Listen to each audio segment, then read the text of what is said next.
시청자 여러분 안녕하십니까? 자경이 뉴스입니다.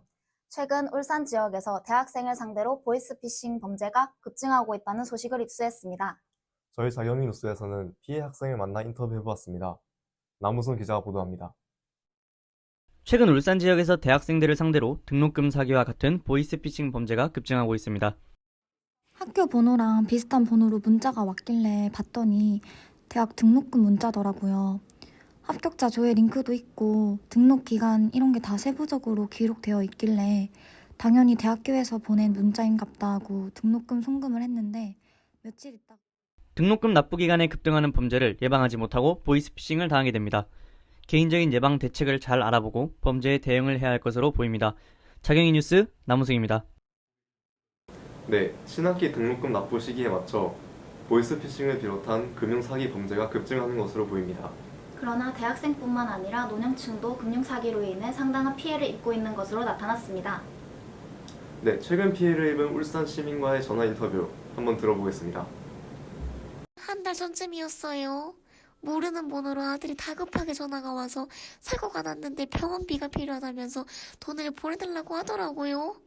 목소리도 너무 똑같아서 의심도 못했어요. 요즘은 기술이 좋아서 목소리까지 조작할 수 있나 봐요. 당황해서 서둘러 돈을 송금했는데 나중에 직접 전화를 해보니 아들은 멀쩡했어요.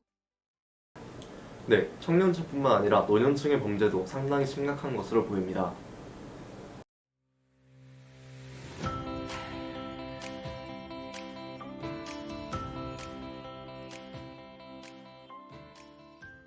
네, 그렇다면 전문가분을 모셔서 좀 더 자세히 짚어보겠습니다. 울산대학교 노기영 교수님 스튜디오에 와 계십니다. 교수님 안녕하십니까? 네, 안녕하세요. 네, 저희가 지금 보이스피싱에 대해서 다루고 있었는데요. 보이스피싱이란 정확히 무엇인가요?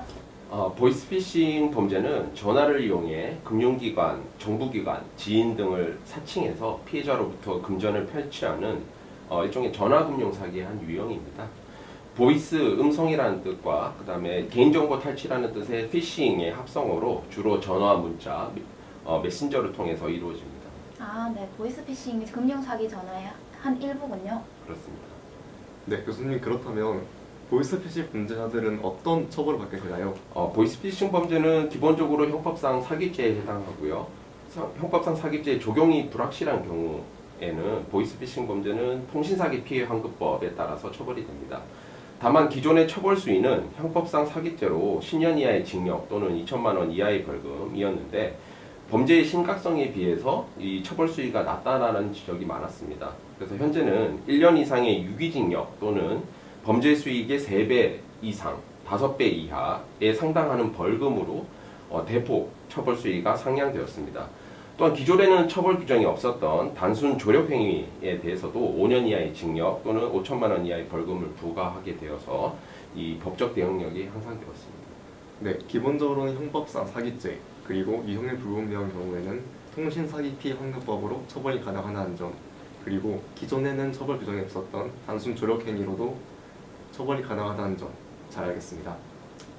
네, 그렇다면 저희가 보이스피싱을 당했을 때 대처법과 이를 예방할 수 있는 개인적 방법이나 국가적 제도가 있을까요? 네, 예방법으로는 보이스피싱으로 의심되는 문자, 전화를 받았을 경우 경찰서나 금융감독원으로 공식 기관에 본인이 직접 반드시 전화를 해서 사실을 확인해 봐야 됩니다. 정부기관이나 금융기관은 전화상으로 절대 금전 요구나 계좌 이체를 요구하지 않습니다. 금전 거래를 요구하는 전화, 문자는 응답조차 하지 않는 것이 좋습니다. 그리고 문자상에 링크가 되어 있는 경우 그런 것들도 절대 누르지 말아야 되겠습니다. 또한 모르는 번호로 전화가 왔을 경우 상대방이 먼저 이야기를 시작하기 전에는 본인의 목소리를 먼저 내필 필요가 없습니다. 전화, 문자, 이메일을 통해서 개인정보에 해당하는 주민등록번호, 계좌번호, 카드번호, 은행 OPT 번호 등을 묻는 경우에는 절대 응답하지 말고 즉시 전화를 끊어야 되겠습니다. 불가피하게 피해를 당했다라는 판단이 들면 즉시 본인의 은행에 전화를 해서 사기 피해 신고를 한 후 계좌 지급 정지 요청을 하셔야 됩니다. 그리고 경찰서에 방문해서 피해 진술을 하시고 사기 이용 계좌 신고 확인서를 발급받아 제출하시면 은행에 계좌 지급 정지 신청 후에 만약에 피해가 일어났을 경우, 피해금이 있을 경우 환급 심사가 진행이 되어서 피해금에 대해 일정 구제를 받으실 수도 있습니다. 금융감독원에도 해당 사실을 신고하시면 좋습니다.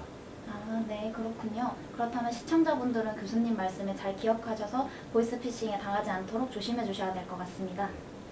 네, 이러한 방법들로 보이스피싱을 예방할 수 있다는 것까지 정리하겠습니다. 네, 지금까지 울산대학교 노긴 교수님 함께했습니다. 감사합니다.